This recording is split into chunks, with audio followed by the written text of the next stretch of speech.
It is a WRAL weather alert day. We have a level 1 and 2 risk for severe storms. I'll show you what time those are most likely to pop up. And I'm tracking several delays around the triangle right now from Hillsborough all the way out toward Knightdale. I'll zoom in, show you those delays and the best ways to get around them. Also, a decision could change the way American women get birth control. The concerns the FDA is weighing as it considers making the pill available over the counter.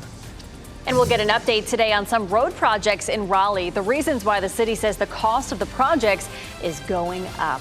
We are here to give you all the news, traffic, and weather that you need on this weather alert day. Thanks for joining us. I'm Michelle McConaughey. And I'm Jeff Hogan. We appreciate you making us part of your day here as we get our Tuesday rolling. Yeah. We're okay now. It's going to be humid. It's going to be warm. Elizabeth Gardner in the WRAL Severe Weather Center, though, that risk level and timing that out will be important today. Yeah, we've had a WRAL weather alert day, and in fact for today for the last several days. So hopefully everybody is on board, prepared, getting ready. We have a level 1 and 2 risk. We have the potential to see these thunderstorms starting right after lunchtime and ending during the evening, and damaging winds are going to be our biggest threats. So let's take a look at what's happening right now on Futurecast. It's mostly sunny. It's really pretty morning out there. We'll pause here at lunchtime, and right after lunchtime we see the clouds developing and some scattered storms too. Starting at around 2 or 3 o'clock, those storms begin to come across the Virginia line. We'll see the best chance of any of those being strong to severe over there south and east, especially along and east of the I-95 corridor. You can see a couple of waves of those popping up through the afternoon. Now, that said, we could see strong to severe thunderstorms in any part of the viewing area, but right now the models are showing the bulk of that in our eastern counties. Notice we don't see, a big angry looking line of thunderstorms coming through. These are going to be little cells that pop up. 1 or 2 of those could be strong enough to produce some wind damage. So here's a look at downtown Raleigh. Nothing but blue sky, looking gorgeous. 71 degrees now. Starting to see a bump up of the temperature. It's 69 in Fayetteville, 70 in Rocky Mount, and 63 in Roxborough. Starting to warm up. It'll be a fast warm up into the low 80s at lunchtime. We'll be in the mid 80s for highs this afternoon. Once all the storms roll out, we start to clear overnight. We're going to see cooler temperatures tomorrow with less humidity. It's going to look nice. I'll show you coming up, Brian. 8:02, busy morning out there as we take a look at our live traffic map. A lot of trouble spots. We're going to start off on the Beltline, 440 westbound around New Bern Avenue. Some good news in the past couple of minutes. They have cleared a crash from the 2 center lanes there. Traffic now is flowing freely, but we have some backups beginning around Pool Road through the I-87 interchange out toward New Bern Avenue, measuring a delay of about 4 minutes from 87, but probably when you add in those delays from Pool, probably looking at about 10 minutes stuck in traffic on 440 westbound till you get to that New Bern Avenue interchange. From there, you're in good shape all the way out toward Capitol Boulevard and Glenwood Avenue. We'll head over to Knightdale now for a live look at 87 at Smithfield Road with a crash there in the median on the southbound side of 87. You can see they have the tow trucks out there. They're working to get this cleared, but there are some big delays. About a 12-minute slowdown now on 87 southbound. That begins between 64 Business and Wendell Falls Parkway, all the way out towards Smithfield Road. If you can pick up 87 southbound from Smithfield Road, you'll be in good shape. However, don't use 64 Business as an alternate route. It's in bad shape there on that westbound side heading out toward 540.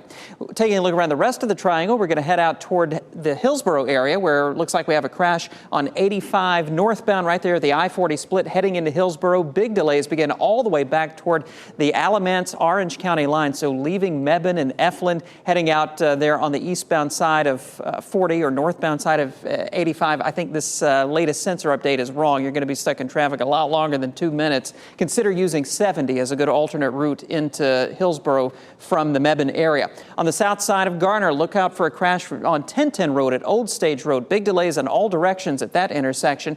Good news, though, in southeast Raleigh. That earlier crash at Pool Road at Donald Ross Drive has cleared and traffic is flowing freely. Thanks, Brian. We're going to take folks up the road to D.C. A live look now at the nation's capital, where we are just hours away from a high-stakes meeting that could impact the entire U.S. economy. Today, President Joe Biden will meet with top party leaders to discuss raising the debt ceiling. It comes as time ticks down for Congress to make a decision. The Biden administration says there is no plan B in place if Congress fails to act in time. Republicans and Democrats have been in a deadlock on a solution for days now.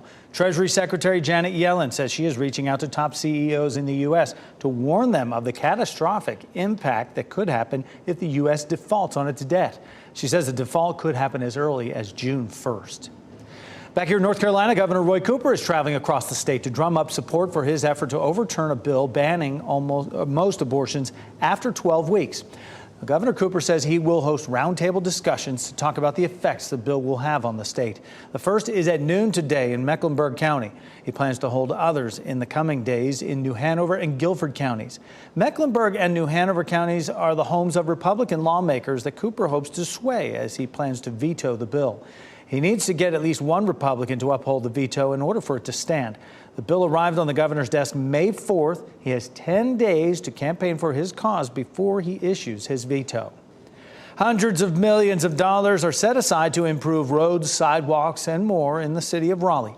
Today, we'll learn more about the status of those projects. WRAL's Nia Harden joins us live this morning with the updates that we are expecting to get today. Nia, good morning. Good morning. The city says that these traffic projects are costing more money, and that's because of the impacts from COVID and also inflation.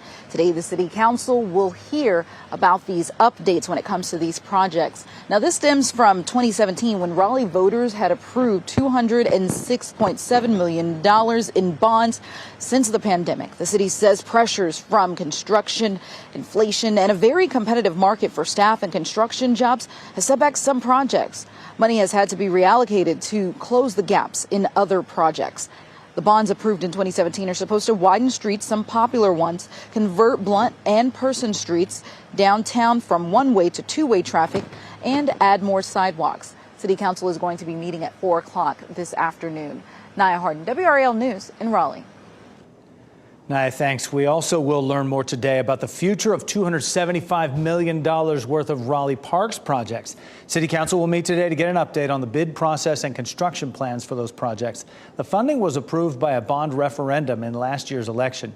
Work has already begun on one project, the Gibson Play Plaza at Dix Park.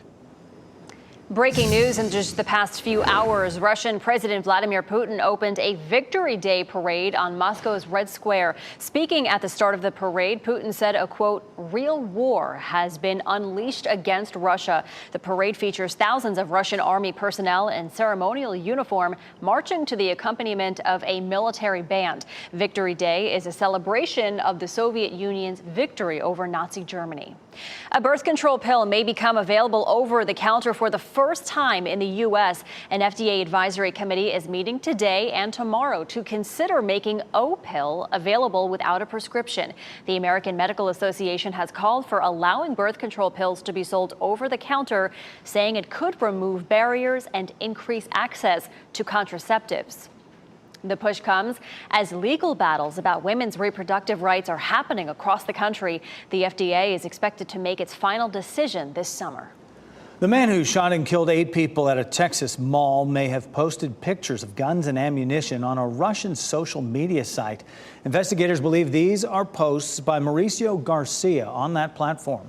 Along with weapons and ammunition, they also show a target used for shooting practice and a tactical vest with a patch reading RWDS. That stands for Right Wing Death Squad. Other posts express anger toward family and women, along with white supremacist theories.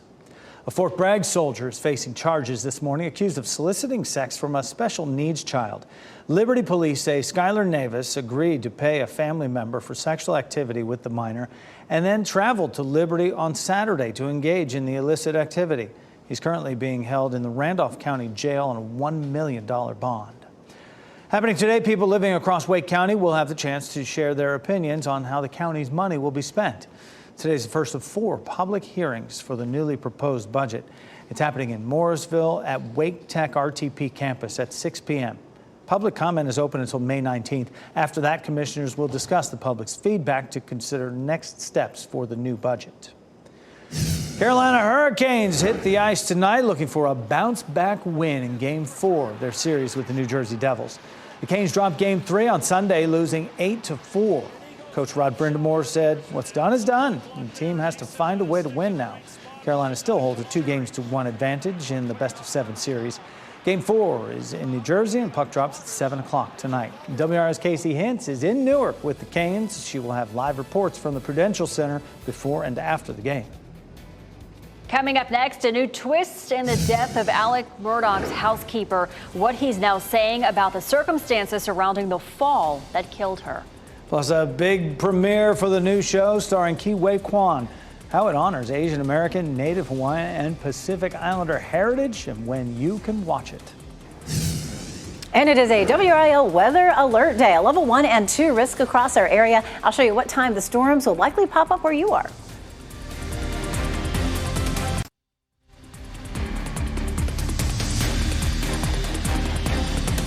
Welcome back. You are looking live at Fayetteville, a beautiful sunny Fayetteville this morning. You're watching WRAL News, available on YouTube TV and the WRAL app on your TV or streaming device. Get all the sunshine in now because that is going to change later on. Meteorologist Elizabeth Gardner here with a severe outlook for later this afternoon. Yeah, level 1 and 2 risk for severe storms. Damaging wind is certainly a possibility, but we're going to be missing moisture with this particular pattern coming through. And so we're talking just isolated thunderstorms popping up later on this afternoon and evening. Definitely been a beautiful morning. It's nice and warm out there. Kids heading off to school, I know we're probably enjoying some of that warm weather. And if you're about to head outside, you'll notice it just feels nice out there. This afternoon, after lunchtime, scattered storms will pop up. Again, we have that level 1 and 2 risk for severe storms. We're going to walk through the timeline for futurecasts coming up. We'll see clearing overnight tonight and a gorgeous day tomorrow. Here's a look at our setup. We have this cold front that's diving southward right now. And so as it does, it's going to help to see some thunderstorms developing along it, and those will move into our viewing area. This cluster of thunderstorms did produce some warnings a few hours back, but this particular line, as it's now moving into the mountains, is getting disrupted a little bit. It's going to weaken and most likely start to dive southward into South Carolina. As we get into, say, lunchtime and after lunchtime, we'll start to see some thunderstorms developing here with the lift with the cold front. You can see here a few storms could develop ahead of the front. Damaging wind is going to be our biggest threat, but the limiting factor is moisture. There's not a lot of moisture over us, and so when we see these storms developing, they'll be isolated. We're not likely to look at a big angry line with a lot of heavy rain coming through. Here's Futurecast right now, and you can see at 9 a.m. everything is still looking nice and quiet. By lunchtime, we begin to see some cloud cover filtering through, and around 2 or 3 o'clock in the afternoon, we start to see our first wave of a few isolated storms developing. You can see there around Rocky Mount, back over into Nash County there at 3 o'clock. Now, we could see storms develop in any part of the viewing area, but our models are really showing the bulk of this developing near the Virginia line and sliding south and east. So the farther south and west you are, the lesser chance you'll have of seeing any storms. A few of these could produce some wind damage, but again, any severe weather that we would see today would likely be fairly isolated. We take a look at where our storm energy will be with this system, and you can see our cold front sinking southward, and we start to see that storm energy there in red, starting to highlight around 6 p.m. closer to the coast. We also just now, this is a new run in the model, have a couple of areas there where it's looking a little stronger around 6 p.m. Back across the Triad area. So definitely keeping our eye on it. Of course, the viewing area is covered with that level 1 and 2 risk for severe storms. Our damaging wind would be the biggest threat. Tornadoes are not likely. Hail's a possibility. Flooding is not likely. We're not going to see a lot of rain with this. If you haven't downloaded the WRAL weather app, now's a good time to do it. Turn on alerts for severe thunderstorms and tornadoes. And then if we have any of those warnings, then it will alert you and you can turn on the TV and follow along with our coverage as we track those storms. Our rainfall likely to be anywhere from 1/10 of an inch to 1/4 of an inch. It just depends on whether a thunderstorm moves across your area, but not looking at a lot of rain out of this system. Thursday and Friday, as well as Wednesday, all looking lovely. We get into the weekend for Mother's Day. It gets hotter. We're back to an afternoon thunderstorm pattern, Brian. A busy Tuesday morning on the roads, Elizabeth. Let's start off in Orange County. New information about this crash we've been following on 40 eastbound or 85 northbound. Right there at the split in Hillsborough, you can see some pretty heavy delays there coming in from the Mebane area. The backups begin right there at the Orange, Alamance County line and extend all the way out to the split. We've learned that they have just cleared it in the past few minutes, so hopefully we'll see this improving. Right now we're measuring about a 16-minute delay on the sensors there. Consider using 70 as a good alternate route. Some good news also in Knightdale. They have largely cleared this crash from 87 southbound right around Smithfield Road. Traffic's flowing a lot more freely, but of course a reminder with this activity still in the median and those flashing lights, move over at least one lane if you can. The sensors are still measuring a 25 to 30-minute delay on 87 southbound, beginning around 64 Business, extending out towards Smithfield Road, but we're going to see that improving here over the next little while. I think some of that, at least, is due to the backups that we are measuring on 87 southbound between 540 and 440. An earlier crash around New Bern Avenue, which is cleared now, led to those backups, those ramp delays as you come in from Knightdale. Also, just getting reports of a minor crash on Wade Avenue at Blue Ridge Road, contributing to some of those backups between 440 and I-40 on outbound Blue Ridge. And we still have this crash reported on the south side of Garner at 1010 Road at Old Stage Road. And happening now in the WRAL Live Center, a 14-year-old girl is shot while playing hide and seek. This happened in Stark, Louisiana. And this is the man now in custody charged with that crime. Police say David Doyle faces charges of aggravated battery, 4 counts of aggravated assault with a firearm, and illegal discharge of a firearm. Apparently, the 14-year-old and some other friends were playing hide and seek on Doyle's property. He told police he saw shadows outside his home. He retrieved his firearm, began shooting at what he thought were shadows. Of course, he struck that 14-year-old girl in the back of the head, but again, she was treated at a local hospital and is doing well. Doyle remains in custody. My goodness, so glad to know that she's okay. Thanks, Ken. A Moore County teenager is showing more signs of improvement days after she was stabbed at school. An update on Avery Slatcher's GoFundMe page says she's doing well after surgery, and doctors are confident they have stopped all the bleeding. The family says the Pinecrest High School junior is strong, and they're grateful for the community's support. Investigators say another student is charged with the stabbing. The community has raised more than $79,000, exceeding the $75,000 goal. A new twist in the Alec Murdaugh saga. In a statement released from prison, Murdaugh says he made up a story about what caused a fall by his housekeeper, Gloria Satterfield, in 2018 that eventually led to her death. Murdaugh previously said his family dogs caused the housekeeper to fall, and that's how she died. He now says he invented that story to force his insurers to make a settlement payment. He offered no alternate explanation for what happened to his housekeeper that day. An attorney for Satterfield's family says Murdaugh is changing his story so his estate will not have to pay back the insurance money. It's just almost a perversion of the justice system to suggest that the Satterfield family be victimized again. Murdaugh is serving a life sentence, 2 of them actually, after being convicted in March of killing his wife and son. Today, the U.S. is expected to announce another $1.2 billion in long-term military aid to Ukraine. The package will include drones, artillery ammunition, and air defense missiles. The U.S. has now sent nearly $37 billion in military aid to Ukraine since Russia invaded in February of last year. Former President Donald Trump is now limited in what information about the Stormy Daniels case he can post on social media. The judge handling the case issued a protective order yesterday limiting what Trump can share publicly about evidence his attorneys get in the case. Trump's charges are related to hush money payments paid to Daniels during his 2016 presidential campaign. His attorneys opposed the order limiting his social media posts, saying it infringes on his First Amendment rights. Lawyers for the founder of FTX is asking the court to dismiss federal fraud charges against him. Lawyers for Sam Bankman-Fried filed motions to dismiss on Monday. Prosecutors are accusing him of stealing customer deposits from the bankrupt crypto exchange. But the defense attorneys are arguing the U.S. government has not properly explained what offenses he has committed.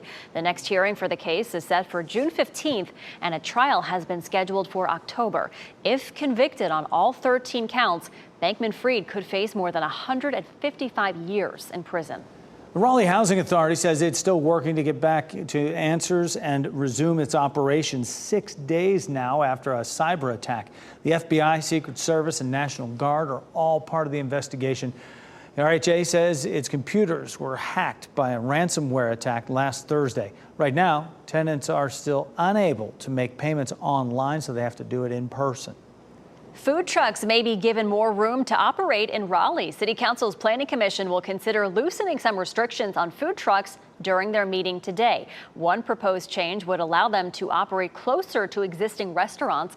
Another would increase the number of food trucks allowed in the same area at one time. It's a big premiere for a new show, American-Born Chinese, and its star, Ke-Huy Quan. The White House hosted a special screening of the show last night. It happened in celebration of Asian American and Pacific Islander Heritage Month. Quan spoke during the event, calling the White House a monument to a country that opened its arms to me once upon a time. The show comes out on Disney Plus later this month. Love his excitement. He's great. He's amazing. Well, for many, speaking of amazing, Prince Louis is the star of the royal family. The 5-year-old took part in his first official royal engagement yesterday. And guess what? He stole the show. He always does. He and his family were a part of the Big Help Out, which is a volunteer project formed as part of King Charles's coronation celebration. I mean, you hear about this kid all the time. He's hysterical. Stole the show, but almost flipped over the back of there that he was operating. Yeah. It was pretty neat. You will soon know the dates and times for Bryce Young and the Carolina Panthers games in the coming season. The NFL plans to release its full schedules for all 32 teams Thursday night. Some special games, including international games, will be announced before that. Tickets to some of the Panthers' 8 home games will also go on sale Thursday night. Time now 8:23. Investigators released new details in a deadly migrant crash in Texas. What we're now learning about the suspect behind the wheel and his charges. And there'll be a lot of eyes on the Carolina Hurricanes tonight as the team looks for redemption. We have a look ahead to Game 4 of their series with the New Jersey Devils. As you get into your car, tune to WRAL News Plus on your radio. In Raleigh on 99.3 FM. In Durham, 96.5 FM. And everywhere on 101.5 HD3.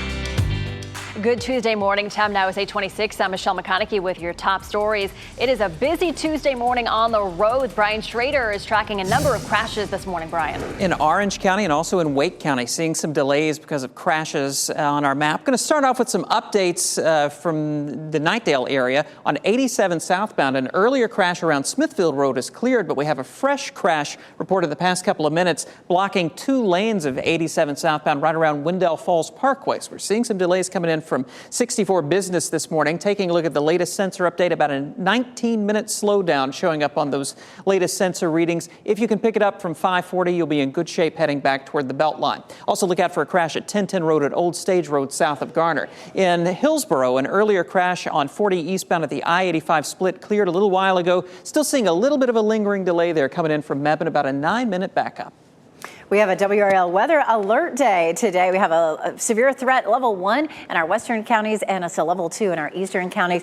Isolated wind damage is possible this afternoon with isolated cells that start to pop up across our area. That's really the biggest threat that we'll end up seeing. It's a beautiful morning. Take a live look at Apex down Salem Street. Nothing but blue sky. Temperatures are feeling great. It's 70 in Tarboro. It's 69 in Irwin, 71 in Goldsboro already. It is going to be a warm day today. If you're thinking about getting any yard work done, you probably want to get that done before lunchtime.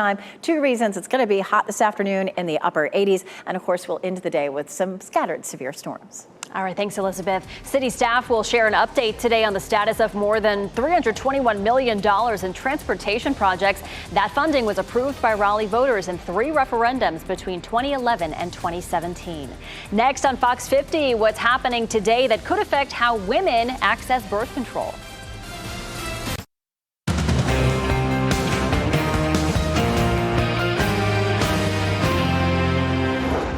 It's a WRAL weather alert day, a level 1 risk in the west, a level 2 risk in the east. We do have the potential for isolated storms that could produce wind damage. I'll show you the timeline. And I'm tracking delays across the triangle this morning, some lingering backups in Orange County and a fresh crash reported in Knightdale. We'll zoom in and show you how bad the delays are. And a decision could change the way American women can get birth control. The concerns the FDA is weighing as it considers making the pill available over the counter. Several parks in Raleigh are getting a makeover. Coming up, the work that's already been done. A lot more news to get to for you on your Tuesday morning. Thanks for sticking with us. I'm Michelle McConaughey. And I'm Jeff Hogan. Appreciate you making us part of your routine here as we go through our day, our weather alert day here. Elizabeth Gardner in the WRS Severe Weather Center with the timing of, the risk and when this is going to come through some areas. Yeah, so we have that level 1 and 2 risk. Afternoon and evening will be the most likely time. We're going to see a cold front dropping in from the north and pushing south across our area this afternoon. Damaging wind would be our biggest threat, but the storms look like they'll be isolated. Let's walk through through it. It's a pretty morning out there. We're seeing mostly sunny skies right now. The clouds begin to thicken up at lunchtime. Here's noon. We'll stop it again at 3 o'clock. And this is a brand new run of the computer models coming through. The coverage at 3 o'clock is a little smaller, a little less than it was when we looked at it with the previous model run. And overall, we're seeing less, fewer thunderstorms popping up too. You can see here at 5 o'clock, really just about one cell that looks like it could be a thunderstorm. So coverage looks minimal. The reason for that is the amount of moisture. The models have continued to struggle with really showing a lot of thunderstorms with this. And this new run of the computer models is showing fewer storms again. So we're hoping that we're going to squeeze by without seeing a whole lot out of this system. 71 right now. This is a live look at downtown Raleigh. It's a gorgeous start to the day. It's 69 in Fayetteville, 68 in Clinton, 64 in Roxborough, but 70 in Rocky Mount, Wilson, 71 in Goldsboro right now. Hour by hour, we do climb into the upper 80s this afternoon. It'll feel a little bit muggy, and we'll have the potential for a few isolated thunderstorms this afternoon. One or two of those could produce some wind damage. Brian? It is 8:32 now, and we are still following problems around the triangle. We have a crash on 87 southbound around Wendell Falls Parkway there, out of Wendell heading back toward Knightdale. And you can see those backups beginning right around the 64 business interchange, extending to just beyond the Wendell Falls area. Once you get out to Smithfield Road and 540, traffic is flowing freely this morning, but you're running into about a 15-minute delay overall because of that crash. Again, if you can pick it up from Smithfield Road or from 540, you're in good shape heading back toward the Beltline. We're also tracking a crash over in Orange County, seeing some improvement right now on 40 eastbound heading into Hillsborough from the Mebane and Efland areas. An earlier crash there at the 85 split has cleared, but we're still seeing that lingering backup there, paralleling Highway 70. About a 6-minute delay showing up right now on 40 eastbound. Consider using 70 as a good alternate route to get out of Mebane back toward the Hillsborough area. An earlier crash south of Garner on 1010 Road at Old Stage Road, all clear now. Tracking a crash, though, on the west side of Raleigh at Wade Avenue around Blue Ridge Road, that exit there. Seeing some backups as you head away from 440 out toward Edwards Mill Road and I-40. All right, thank you, Brian. A new live look now at the nation's capital. We are just hours away from a high-stakes meeting that could impact the entire U.S. economy. Today, President Joe Biden will meet with top party leaders to discuss raising the debt ceiling. This all comes as time ticks down for Congress to make a big decision. The Biden administration says there is no plan B in place if Congress fails to act in time. Republicans and Democrats have been in deadlock on a solution for days now. Treasury Secretary Janet Yellen says she's reaching out to top CEOs in the U.S. to warn them of the catastrophic impact that could happen if the U.S. defaults on its debt. She says the default could happen as early as June 1st. And Governor Cooper is traveling across the state to drum up support for his effort to overturn a bill banning most abortions after 12 weeks. Cooper says he will host roundtable discussions to talk about the effects the bill would have on the state. The first is at noon today in Mecklenburg County. He plans to hold others in the coming days in New Hanover and Guilford counties. Mecklenburg and New Hanover counties are the homes of Republican lawmakers Cooper hopes to sway as he plans to veto the bill. He needs to get at least one Republican to uphold the veto in order for it to stand. The bill arrived on the governor's desk on May 4th, and he has 10 days to campaign for his cause before he issues his veto. A birth control pill may become available over the counter for the first time in the U.S. An FDA advisory committee is meeting today and tomorrow to consider making the O pill available without a prescription.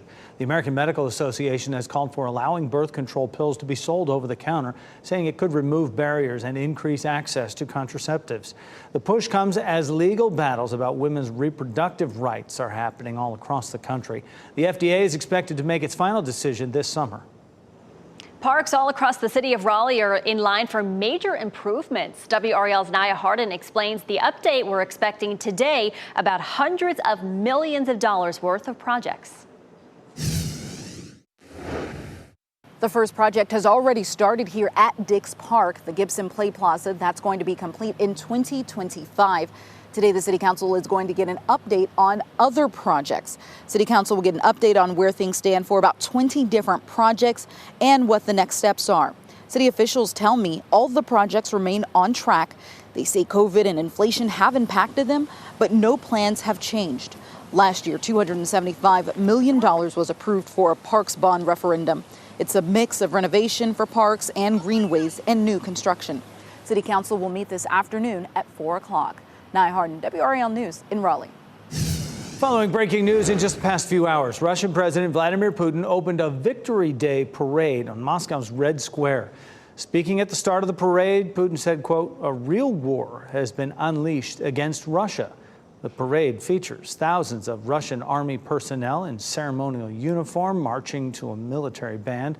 Victory Day is a celebration of the Soviet Union's victory over Nazi Germany.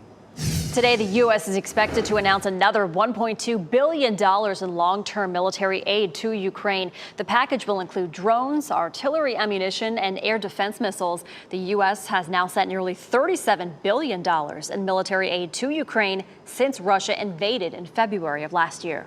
The man who shot and killed 8 people at a Texas mall may have posted pictures of guns and ammunition on a Russian social media site. Investigators believe these are posts by Mauricio Garcia on one of those platforms. Along with weapons and ammunition, they also show a target used for shooting practice and a tactical vest with a patch reading RWDS. That stands for Right Wing Death Squad. Other posts express anger toward family and women, along with white supremacist theories. Garner police say they are working to get a wanted homicide suspect off the streets this morning. Officers say a person shot and killed a man on Kentucky Drive. WRAL Breaking News Tracker was on the scene Monday as forensic teams worked to find clues. Investigators say the shooting happened around 2 in the afternoon, and police say the person shot was found dead in the front yard. As of right now, neither the victim or suspect's names have been released. A Fort Bragg soldier is facing charges this morning accused of soliciting sex from a special needs child. Liberty police say Schuler Nabes agreed to pay a family member for sexual activity with a minor and then traveled to Liberty on Saturday to engage in the illicit activity. He's currently in the Randolph County Jail on a $1 million bond. Happening today, people living across Wake County will have the chance to share their opinions on how the county's money will be spent. Now, today is the first of 4 public hearings on the newly proposed budget. It is happening in Morrisville at Wake Tech's RTP campus. It's at 6 p.m. Public comment is open until May 19th, and then after that, commissioners will discuss the public's feedback and consider the next steps for the new county budget. Some top Republicans, including a former president, will be in North Carolina next month for the GOP convention. We have learned that former President Donald Trump, former Vice President Mike Pence, and Florida's Governor Ron DeSantis are all expected to visit. The convention is being held June 8th to the 11th in Greensboro. The Carolina Hurricanes hit the ice tonight looking for a bounce-back win in Game 4 of their series with the New Jersey Devils. The Canes dropped Game 3 on Sunday, losing 8-4. Coach Rod Brindamore said what's done is done and the team has to find a way to win. Carolina still holds a 2-1 lead in the best-of-7 series. Game 4 is in New Jersey again. Puck drops at 7 o'clock tonight. And WRAL's Casey Hintz is in New Jersey with the Canes at the Prudential Center. She'll have live reports there before and after tonight's game. Well, everyone deals with it. Flight delays and cancellations, but you could get cash for your inconvenience. We'll break down the newly proposed rule for airlines and when it could go into effect. And this is a race like no other. We'll tell you about one coastal town's tradition that has people paddling just to stay afloat. And it's a WRAL weather alert day. This is a live look outside Lewisburg. Meteorologist Elizabeth Gardner, she's tracking new updates on a storm in the WRAL Severe Weather Center. We'll have details next.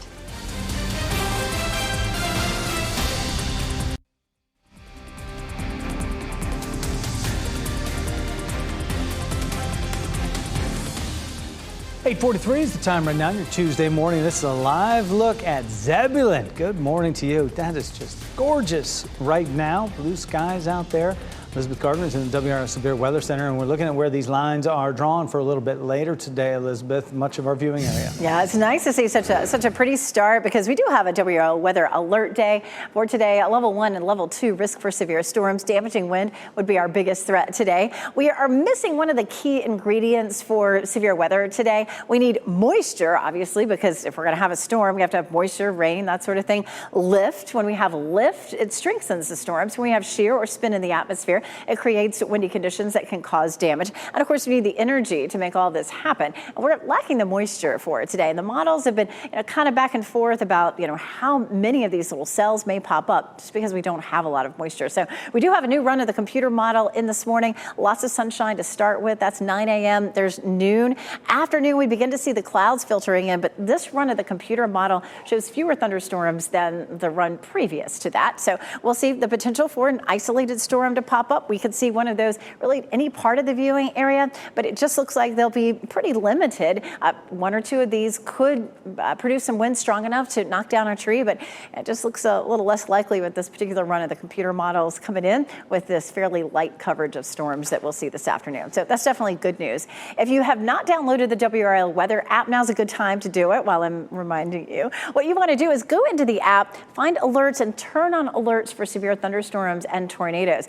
I like some of the other alerts too, like the one that'll warn you when rain is coming your way, and the one that lets you know if lightning is arriving in your area when it's close enough to you to strike. So turn the alerts on. If there's a warning that comes up, turn on the TV. If there's a tornado warning, a severe thunderstorm warning, we'll be walking you through, show you where it is, where it's headed, and how to stay safe. Right now, we're looking at a gorgeous start here in downtown Raleigh. 71 degrees is our current temperature. We climb into the low 80s by lunchtime, and it'll be 88 for a high in Raleigh, 87 in Durham, and 91 in Fayetteville. Warm afternoons on the way. 78 is our normal high. We do cool off a little bit Wednesday and Thursday, and then we're back into the mid to upper 80s. Wednesday and Thursday are going to be some of those days like we had last week where it's nice and clear, low humidity, sunshine. It's going to feel great. So our dew points up here tolerable today, a little bit on the muggy side, nice and refreshing for the next few days, but we get into the weekend and we get back to slightly muggy. Our tree pollen is still high, but most of that yellow pine pollen is gone. Grasses are at moderate for today. And of course, taking a sneak peek at Mother's Day. It's going to be a warm one, 87 degrees. Most of the day stays nice and quiet, but there could be some late afternoon or evening thunderstorms. Still, you should have plenty of time to get mom out, especially for brunch if that's what your plan is. Saturday looking a little bit drier than it was yesterday, but we have a chance of a thunderstorm on Monday. Happening now in the WRAL Live Center, it's shaping up to be another tough day on Wall Street. The market's expected to open in the red this morning. Pre-market numbers not faring any better either. Stock futures showing all the major indices are in red. The Dow off more than 80 points. Investors are bracing for two key inflation data reports tomorrow and Thursday. Those reports will show whether inflation is continuing to cool and by what pace. Of course, the Federal Reserve looks at those data in terms of raising interest rates. That next meeting of the Feds happening June 14th. We'll, of course, have the opening numbers in our next hour of news right here on Fox 50. Classes resumed as normal today at a local high school following a bomb threat. The police department said Monday it was investigating a threat at Apex Friendship High School. WRAL Sky 5 was over the school as students and teachers were evacuated. Authorities searched the campus but did not find a bomb. Students were allowed to leave early. Protesters are calling for justice for a New York City man who died after being put in a chokehold on a subway train. They gathered for a rally last night for 30-year-old Jordan Neely. Police arrested multiple people during that rally. Neely died a week ago after authorities claim he threatened passengers on a subway. One of the passengers put him in a chokehold that led to his death. Neely was homeless and was known to be struggling with mental illness. The New York Department of Homeless Services had him on a list of people with acute needs. New details emerge in the crash that left 8 people dead outside a Texas migrant shelter. This morning, we know police have now charged the man behind the wheel with several counts of manslaughter. Investigators say George Alvarez drove his vehicle into a group of people Sunday in Brownsville, Texas. They say he ran a stoplight, lost control, and flipped that vehicle. 10 others were hurt and are recovering. That man's bond is set at $3.6 million. In a surprise vote, Texas lawmakers are moving forward with a bill that would raise the legal age to buy some guns. Yesterday's vote to move the bill out of the committee came just hours before a deadline that would have stalled it. It would raise the purchase age for semi-automatic rifles from 18 to 21. The move comes days after a mass shooting at a suburban Dallas mall that killed 8 people. Texas Governor Greg Abbott has previously spoken out against the bill. It's unclear when or if it will get a vote in the full Texas House. Today, we're taking a moment to help raise awareness about a drug that is the leading cause of death in Americans under the age of 50. Fentanyl kills more people in this age group than heart disease, cancer, homicide, and suicide. As part of National Fentanyl Awareness Day, you can take a moment yourself, spread the word, and help save a life. New numbers this morning show how it is taking control, overtaking our youth. This drug has. The number of children and teenagers who died of an overdose increased by 30 times from the year 2013 to 2021. That's according to a report in JAMA Pediatrics. The vast majority are teenagers from 15 to 19. Experts say those deaths are happening with recreational drug use. More than half of the 5,000 deaths over the last 20 years happened in the first 2 years of the pandemic. You can learn how fentanyl overdoses affect our local community in WRAL's latest documentary, Crisis Next Door. You can watch it anytime on WRAL.com or on the WRAL documentary YouTube page. President Biden unveils a plan to force airlines to compensate passengers with cash when flights are significantly delayed or canceled. But when will the airlines be required to pay up, and will it lead to higher ticket prices? Com Costello has the answers. The White House plan calls for compensating passengers with cash, meal, and hotel vouchers when delays or cancellations are the airline's fault, not weather-related, including mechanical issues, crew scheduling or shortages, computer failures. American air travelers deserve better. Your time matters. Impact on your life matters. The proposed rule comes after last summer's travel chaos when 20% of flights were delayed. It's stressful and it's a lot of money that you don't get refunded. Then Southwest Airlines' mega meltdown over the winter break. There's no hotels, there's no rental cars, there's just people cancel flights everywhere. The DOT website flightrights.gov listing each airline's voucher and refund policies will now include whether they compensate passengers. So far, none does. But a shortage of 3,000 air traffic controllers also contributes to delays. The FAA is causing delays and cancellations. Shouldn't they be compensating passengers as well? Well, when airlines make billions of dollars in profit running their business selling us tickets, they need to honor their responsibilities under that ticket. The airlines received billions in taxpayer bailout money during the pandemic, now warn the new rule would cost passengers more. Airfares are going to rise, plain and simple. It also creates a one-size-fits-all solution that doesn't allow our carriers to compete with each other. The compensation plan will not be in effect for this summer's travel stress test. That was NBC's Tom Costello reporting. Think of the worst thing that could happen to you at a bank, and you probably first think of a robbery. This video is going to have you thinking again, because as you look at it, it's a car just blown up in flames outside a bank in Connecticut. The car owner says she was inside making a deposit, not in the car, and she noticed the flames coming out from under the hood. Then moments later, that thing just exploded. No one was hurt, and the community is now coming together to help that woman get a new car. Good thing she wasn't inside that car. My goodness. Wow. Well, on stage now, Raleigh Little Theater's newest production teaches kids about racism and friendship. My Wonderful Birthday Suit runs at the Gaddy Goodwin Teaching Theater through May 21st. It features a cast of colorful, silly characters and a lovable bird named Bobo. And one of the reasons that we chose My Wonderful Birthday Suit for this season is because we felt like kids really needed joy.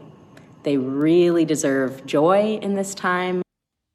And you can meet the actors by looking for this story on WRAL.com. Well, it is a tradition in North Carolina. It's in Leland, North Carolina. Paddle your heart out and hope your boat makes it. Hundreds of people gathered to watch competitors who hope to make it to the other side of the pond in a boat made from cardboard. Quite a few of them made it to the other side this year. Of course, there were some who only got there by swimming part of the way.